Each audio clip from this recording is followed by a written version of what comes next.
Good morning, everyone. Hope you're well. Hope you're doing all right. So, guys, today we're going to be discussing where I believe gold is going to be headed next. Are we going to go up? Are we going to go down? Where are we headed? I'm going to use history as my source, as my data analytics reference, in order to discuss what I believe will happen next. And I'm going to be discussing mainly three theories for gold. So, what have I done for gold so far? What I've done is I repositioned some of our portfolio into gold cells, just a tiny bit of it. Now, as you guys can see, I already exited those gold cells and I don't want to continuously sell gold, and I'm going to discuss why I stopped selling gold and I'm not going to continue selling gold, and as I said, I'm going to discuss why. Let's go and start with the first theory, right? The first thing that I've seen happen throughout history. The first thing that I've seen happen is the following. The market would be going up, and then bearish news for that instrument will get announced. The market will go down, take out a few lows, and then bullish news for that instrument will be announced, and the market will then continue going up. So why does that happen usually? Because big players, they want to buy more, right? Let's say I'm a big player and I want to buy hundreds of millions worth of gold contracts.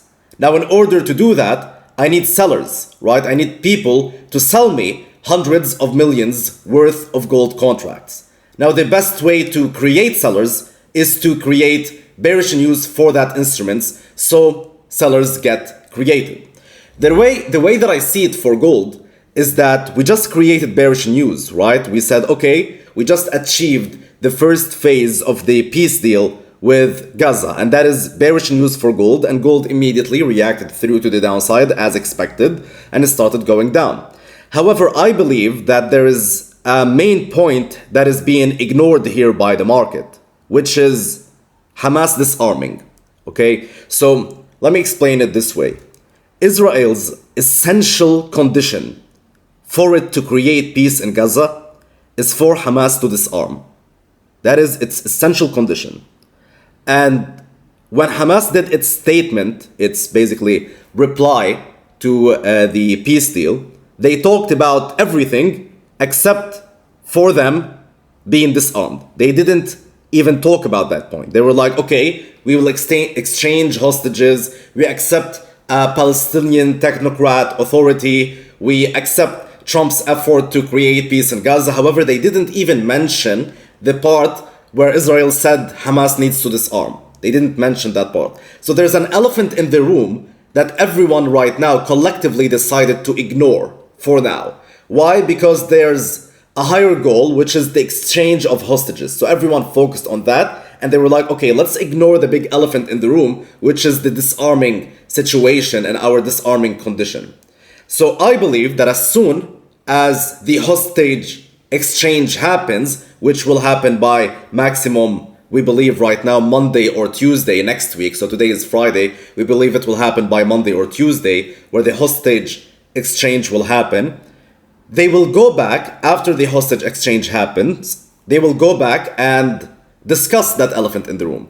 They will be like, hey, what about you disarming?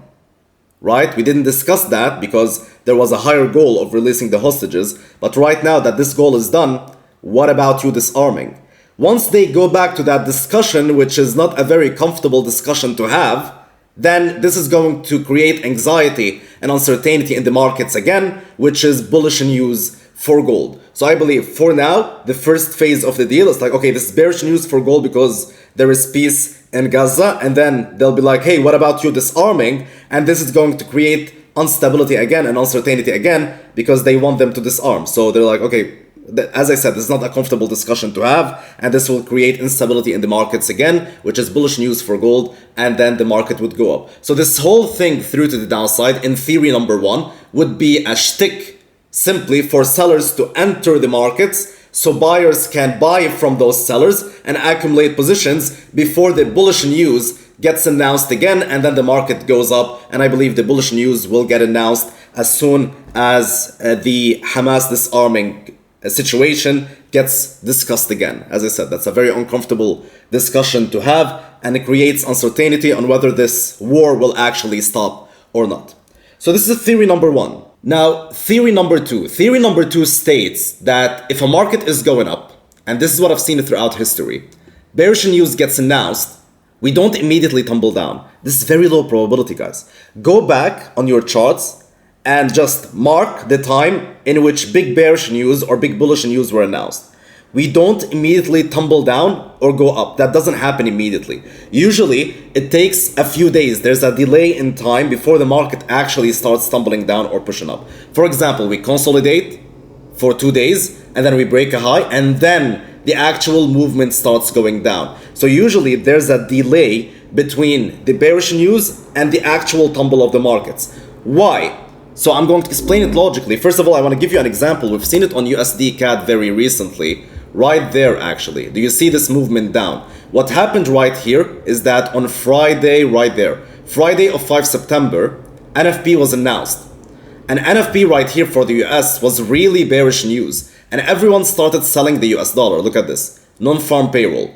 We should have added 75,000 jobs. Instead, we only added 22,000 jobs, which was really bearish news for the US dollar. What happened is we didn't immediately start tumbling down after this bearish news was announced. What we did first is we consolidated for a bit, we pushed through to the upside, we broke all of these highs, and then we started melting through to the downside after this bearish news. So usually throughout history, what we see is we see bearish news is announced, and then a small delay, and then the market starts tumbling down. Why? Let's discuss why that happens. The reason why that happens is that as soon as bearish news gets announced, big players also want to sell, right? All right, there's peace in Gaza, we want to sell. Now, big players, let's say I have hundreds of millions of dollars worth of gold contracts that I wanted to sell.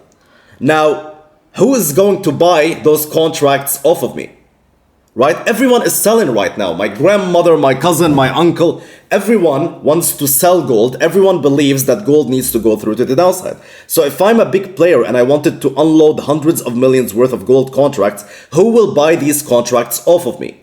Right? That becomes a problem for big players. So what big players need to do is they need to create buyers first in the market. So those buyers buy those hundreds of millions worth of gold contracts off of them.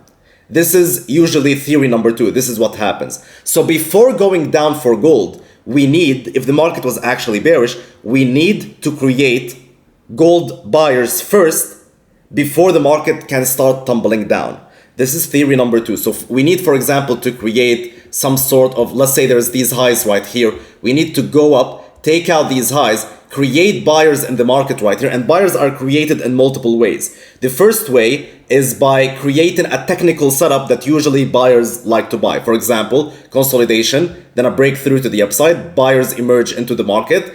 This way we have created buyers into the market. The second way we can create buyers in the market is by hitting sellers' stop losses. Right here, sellers have entered the market, sold, stop losses above these highs right there. If we go up and trigger their stop losses, those sellers turn into buyers. And therefore we create buyers in the markets. This is methodology number two. Methodology number three, in which we create buyers in the market, is by creating some sort of bullish news, right? Big players own the majority of the media, and therefore they can create bullish rumors. For example, right now I was telling you about the fact that Hamas needs to disarm, and therefore they can use that concept that I talked with you guys here about and use it as bullish news. Oh, uncertainty in the market, instability in the market. We don't know. Will Hamas disarm? This will create a surge in buyers in the markets, and then this market will go through to the upside a little bit, and then this creates buyers that the market makers or the big players, whatever you want to call them, can sell to,